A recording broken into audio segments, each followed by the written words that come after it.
Hey guys, I'm back and it's time to get into Deadpool spoilers. This time, well, like always, featuring your Stardust reactions. I've been missing out on doing a Stardust video for 2 weeks, and I kind of went over that my computer was kind of faulty.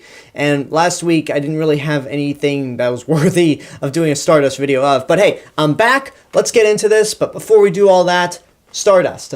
It is the app where you can go and do quick 30-second reactions to a movie, TV show, trailer, theme park ride, as long as it's simulated, and you can post it on the internet at the snap of a finger. It's pretty much an awesome tool if you like to really talk about movies, but you tend to drone on. This way you can get your opinions in a very condensed amount of time, and if you want to become a YouTuber like me and so many other people that use the app, it's a great tool because it allows you to be more precise with your opinions given the small window you have to showcase your opinion. I've been using the app for almost a full year, and it's been a lifesaver for me because it's allowed me to talk about movies that I don't have the time to review. It's allowed me to talk about TV shows, movie trailers, just a lot of things that I really couldn't do on YouTube due to time restraints. But one of the big blessings about this partnership that I'm doing with Stardust is that it allows me to showcase your reactions out there in the form of spoiler reviews. So if you've never seen one of my Stardust videos, what I'll be doing is I'll be taking a couple of reactions based on whatever I'm talking about. In this case, it's Deadpool 2, and I'll pretty much be using them as talking points to talk about the spoilers. So if you want to be featured in the next Stardust reaction I do, which I'll say at the end of this video, then go ahead, download the app on your phone, create an account, go ahead, follow me. You can use the link right here, stardust.app.link /RealMrRobinson, and just tag me in the reactions once I make the call out on Stardust and Twitter. So with all that done out of the way, let's get into Deadpool 2, which I have said my opinion on my spoiler-free review.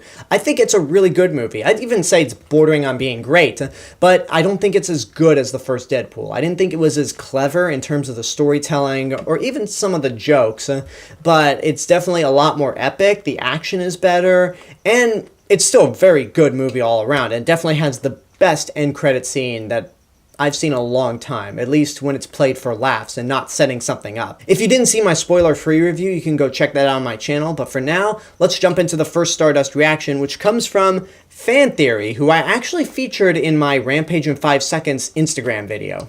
Hey guys, Deadpool 2 is way funnier than the first one. A lot of pop culture references, a lot of unexpected twists and turns, and I loved it. I think the original is still technically a better story, but I think overall it is absolutely entertaining from beginning to end. You would not be disappointed. Not family friendly, but there's family in it, so to speak. So go check it out. You will not be dissatisfied.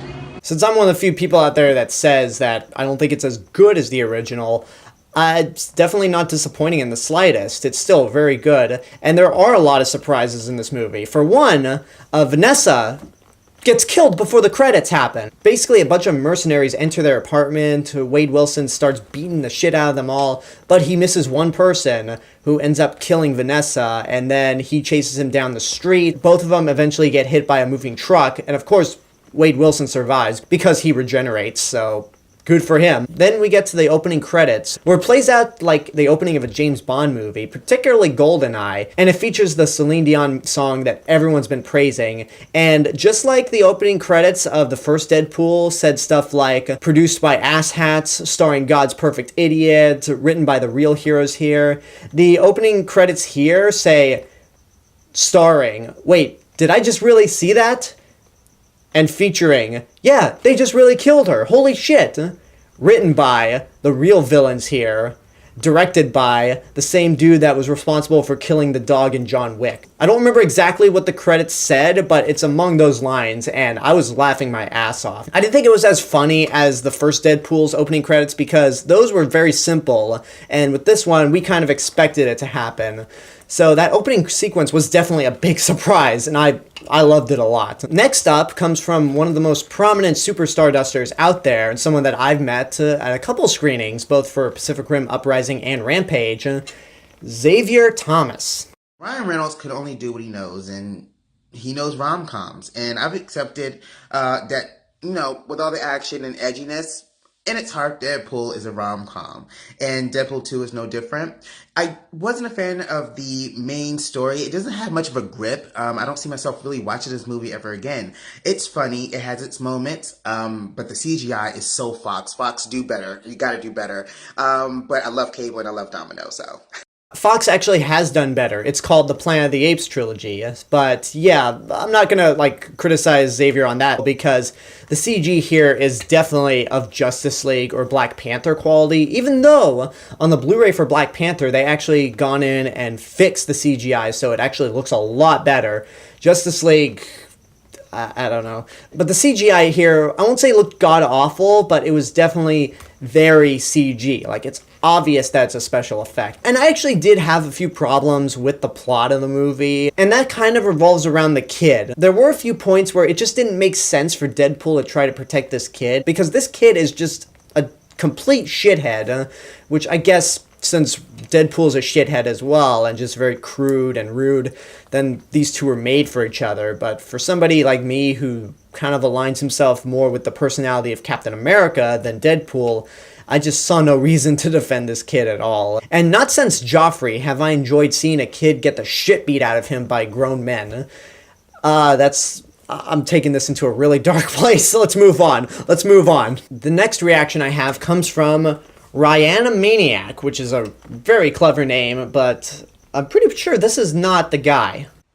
Hey kids, it's me, Deadpool, here to remind you to go see my movie this weekend. It was fantastic, as so many people have been claiming. We got Colossus, we got Negasonic Teenage Warhead, we got Cable, we got a couple other surprises too, that I'm not going to spoil here, unlike some people who want to spoil the ending of Infinity War. But I digress. Go see Deadpool 2 this weekend. Really good. Now where's my paycheck?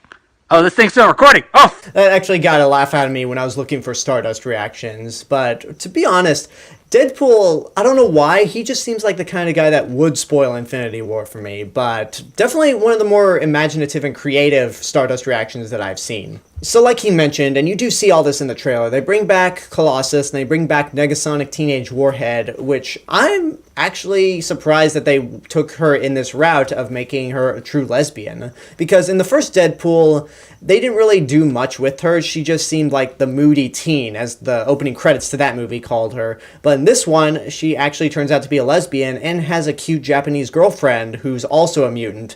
And you know what? That's something I really appreciate. It was a nice twist, it was a nice change of pace, and especially since they didn't make a big deal out of this one. At least, I don't think so, because I've seen a lot of movies where they make a big deal about, oh, this character is gay, or whatnot, and then you watch the movie and it's like, no, because with Beauty and the Beast, they kept making all these claims that LeFou was gay. There's nothing in that movie that indicates that he is gay. Hell, in the Disney animated movie, he was a little more gay than he was in the live-action movie. And then in Power Rangers, they indicated that one of the characters was lesbian, even though there was nothing really to showcase all that.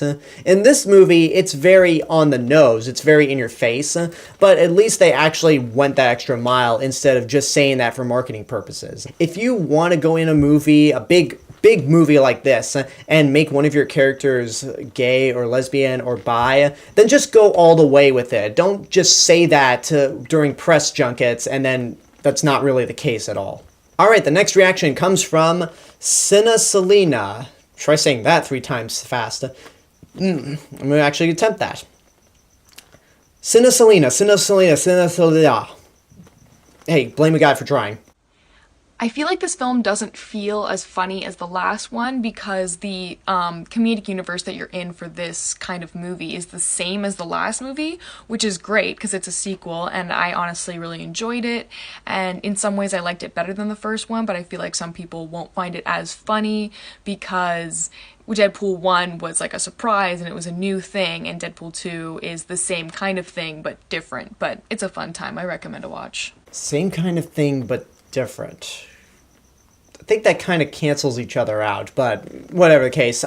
It's definitely a good point that she's trying to make because this is the sequel. With comedy sequels, it's usually very hard to try to hit lightning twice, and most of the time it doesn't work at all. In fact, most comedy sequels are downright awful, but Deadpool 2 actually was pretty good. Now, one thing I wanted to address before I go into the very last reaction is something that I talked to Adorkable Rachel about, because we both saw the movie together. She mentioned that there are a lot of points in the movie where it was trying to be a little too dramatic and doesn't quite work out. And for me, the most prominent example of that is at the end of the movie, when Deadpool pretty much sacrifices himself to save the kid. He's slowly dying. But it's really hard for me to tell if Ryan Reynolds was playing this as a joke or if he was really dead serious on the performance that he was giving.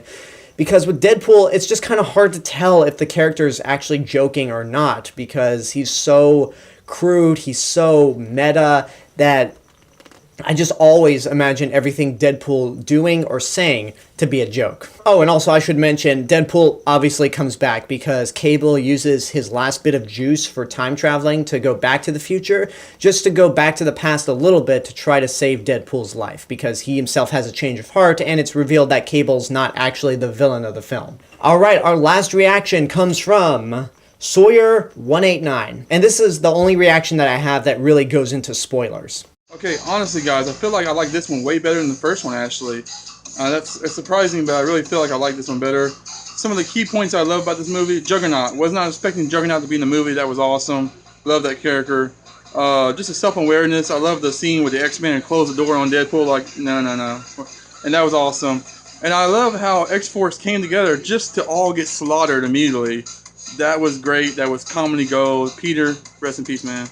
Okay, so there are three things that he mentions that I have to address. First of all, Juggernaut is in this film, and he looks like his comic book counterpart rather than whatever the fuck that was in X-Men 3. So it's another reboot of the character, similar to how Colossus was pretty much a reboot from what we saw in the X-Men series. And just like Colossus, he is very CG heavy, but given the way the Juggernaut looks in terms of his design, I couldn't really imagine anyone doing the Juggernaut practically without it coming across as goofy. You can't do any worse than X-Men 3, that's all I'll say. And when Juggernaut first pops up, Deadpool is just fanboying out. He's acting like a little nerd just on how awesome the Juggernaut is, but what the Juggernaut ends up doing is taking Deadpool and ripping him in half, just like what the Alien Queen did to Bishop in Aliens. And it was just something that we didn't see coming at all, because you got your main character ripped in half, and then Domino has to carry him off like Chewbacca carrying off C-3PO in Empire Strikes Back. And it then results in them doing the joke where he's regenerating, so Deadpool has baby feet and a little baby penis that they actually show, and really, guys, come on. But the only thing that it made me wonder was, wait, you got Deadpool's other half just sitting somewhere in a bunch of debris. So you're going to have a baby Wade Wilson grow from that thing? Are we going to have two Deadpools in the That's three. Are we going to have two Deadpools in the sequel? I hope someone addresses this. I hope the writers actually take note of it, or if they actually watch this review and say, oh yeah, I guess we got to address that somehow, then that would be amazing. And then there is one joke where Wade Wilson's in the X-Men's mansion, and he mentions once again how Colossus and Negasonic Teenage Warhead are the only two X-Men he ever sees. And then just right next to him, we see a door where we see Beast, Professor X, and a couple of other mutants just in the room. And then Beast goes up to the door and just slowly closes it, hoping that Wade Wilson doesn't notice him.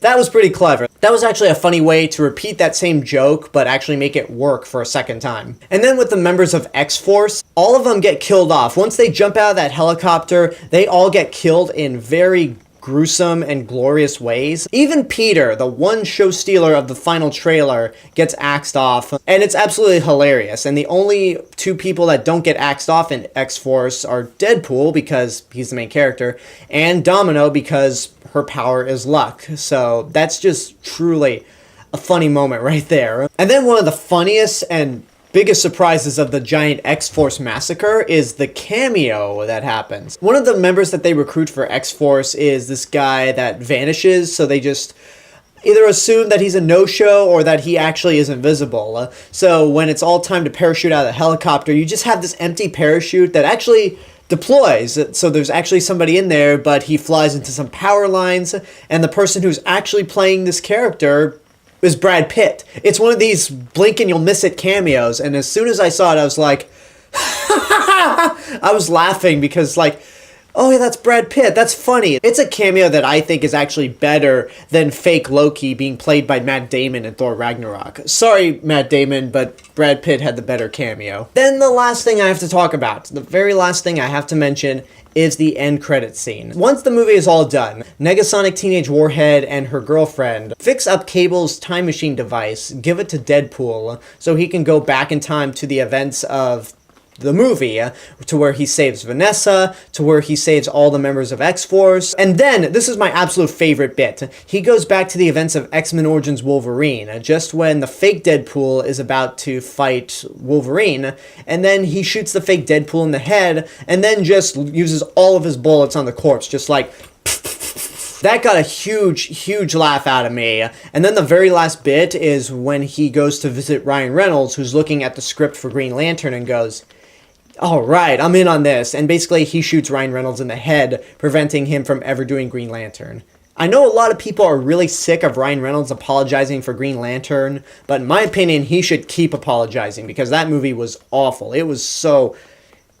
I don't even know how that movie even existed as late as 2011. That's some shit you'd see in the 90s, maybe early 2000s. But there you go, those are my thoughts on all the spoiler elements of Deadpool 2 and all the Stardust reactions that I have to feature. The next Stardust reaction video that I'm going to be doing is for Solo, a Star Wars story. So if you want to be featured in my spoiler review for Solo, a Star Wars story, go ahead, download the app on your phone, create an account, follow me at RealMrRobinson, or you can use the link down here, stardust.app.link/RealMrRobinson, and I'll go ahead and pick the best reactions to feature in that review. Once I make the call on both Stardust and Twitter, that's when you know to tag me in your reactions. And those are my thoughts on all the spoilers for Deadpool 2. I hope you enjoyed it. Leave a comment down below and tell me what your favorite moment of Deadpool 2 was. Don't forget to support me on Patreon, subscribe to all my social media accounts, and until next time, this is the Real Mr. Robinson telling you there's only one.